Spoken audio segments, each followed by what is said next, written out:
Welcome to the Tech Flash. If you're looking to increase your ed tech knowledge that's quick and easy to listen to, you have come to the right place. Let's join our host Josh and see what today's episode is all about.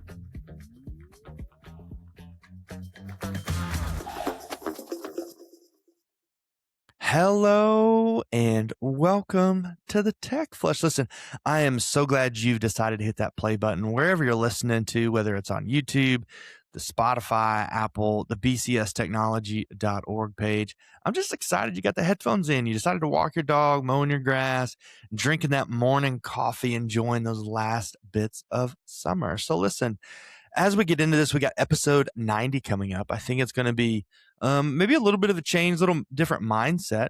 And we're going to start talking about those first days of school because I know that that's coming for some of us. Some of us, we still got a little bit, but we really want to start getting prepared for that. So let's be real. As teachers, we don't need more ideas. We need things that actually work. So in the next 15 or so minutes here on the Tech Flush, we're going to build something that you can use tomorrow. So let's get cranking. So I want you to think about the last first day of school you taught.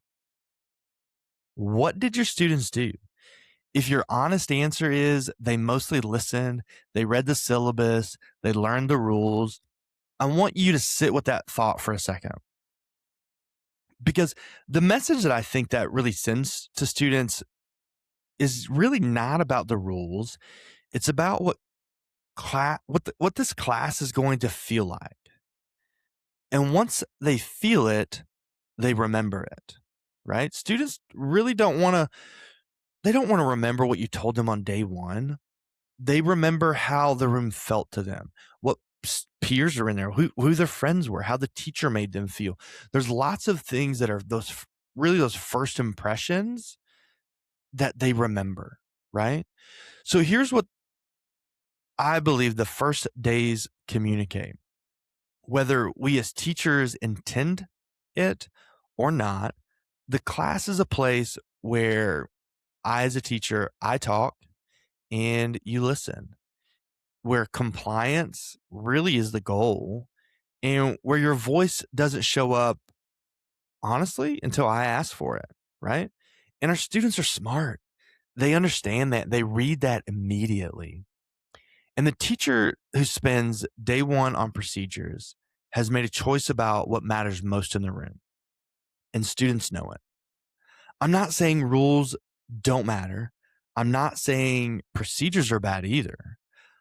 What I really want to say is, if that's all day one is, have you spent the most valuable instructional moment of the year telling students to sit down and listen? Day one does not set the rules. I really believe that it sets the tone for the rest of the year. So what if day one looked different? What if students walked in and immediately did something? Maybe they didn't all sit down and waited, not read a syllabus. Maybe they responded to a question on a Padlet. Maybe they created a quick intro on Canva, Google Slides, maybe Adobe Express. They recorded a 30-second video about something they are proud of. They added their voice to a collaborative slide. Before the teacher really has said 5 sentences, now every student has contributed to something, right? And that could look very different. Your question, maybe it's an introduction of themselves. Maybe it's about summer. Maybe it's about what they want out of this content specific class that you're teaching. And, that really is a different first day. It creates a first day that, again, is just different. Because here's what that moment tells students. Your thinking shows up here. This is a room where what you say matters. And I already know what you think before I've taught anything. Ownership does not start in week 3. It starts really in day one, right? We know that things that we start in the beginning matter. So one move, give students something to do immediately. before the procedures, before the rules, before the syllabus. Put something on the board that asks students to respond, a question, a prompt, something that requires their thinking. A Padlet, really works perfectly here. It's low barrier. Every student contributes, visible instantly to the whole room. And maybe it's not a tech thing. Maybe you have, your vertical workspaces in your room. You've got posters around. They're writing there. And again, like Padlet or vertical workspaces, they're writing. The tool's not important. The point is the first 5 minutes of the day should belong to students, not the teacher. Okay. Here's move number 2. Make their voices visible. When students contribute on day 1, show it back to them. Display the Padlet. Have them walk around, see those vertical workspaces. Read students' responses aloud. Put their words on a screen. That moment tells students something they will carry with them for the rest of the year. Your thinking shows up in this classroom. What you say matters in this room. When students see their own words on the screen on day 1, the class now becomes theirs too, right? Here we go. Move number 3. Now we're going to connect it to their learning. So the experience doesn't have to be unrelatable to your content. Ask a question to what you're about to spend the year exploring. Let their answers on day 1 become something you reference, I don't know, on week 6, on week 8, week 15. Let that continually tell students, I remember what you said. I took it seriously. The best day 1 activities are not icebreakers. They're opening arguments really for what the class is about, right? So here's what I know about first days with students and their voice. The second day is easier. The third day is even easier, right? It just continues to build. So the culture that we build in the first 15 minutes carries forward, because students learn on day 1 what kind of room this is, what kind of teacher you are, what are all the things this classroom is about, right? And we know culture of our room is not built over months. It really, I believe, starts in those first minutes. Day 1 is everything. It's your best shot. So I want to say something directly to the teachers that are listening out there who are planning their first days in this moment, right? Maybe you're drinking your coffee this morning, you're getting ready to plan, you're getting ready for the students to show up to your classrooms. You do not have to cover everything day 1. You do not have to go through every rule, every procedure, every expectation the first class period. What you have to do is make students feel that this class is worth showing up for. The fastest way to do that is to give them something meaningful to do in the moment they walk in. Students decide in the first 15 minutes if this class is worth their effort. Make sure, again, day 1 earns it. Again, day 1 is not about me as a teacher.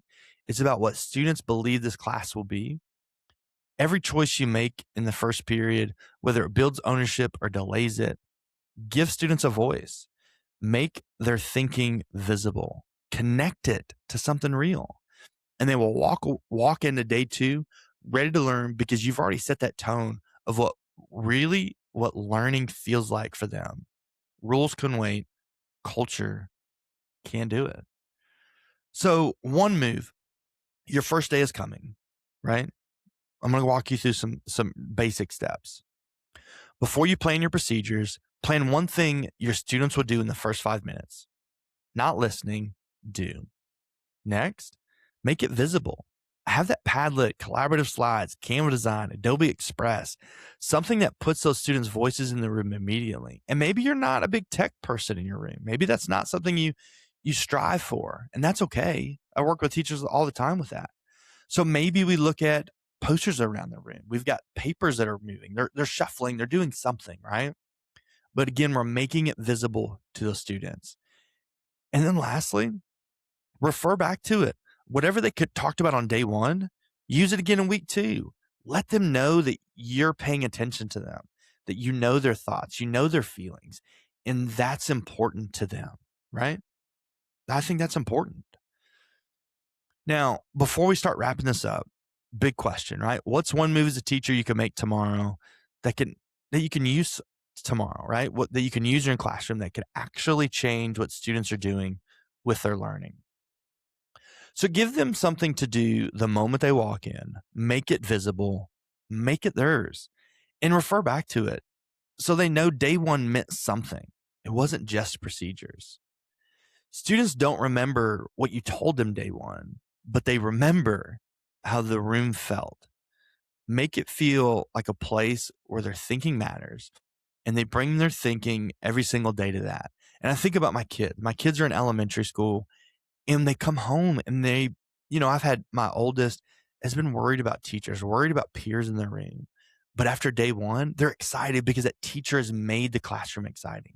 It's just not procedures. Oh, Dad, we're going to do this, or I got to talk about this.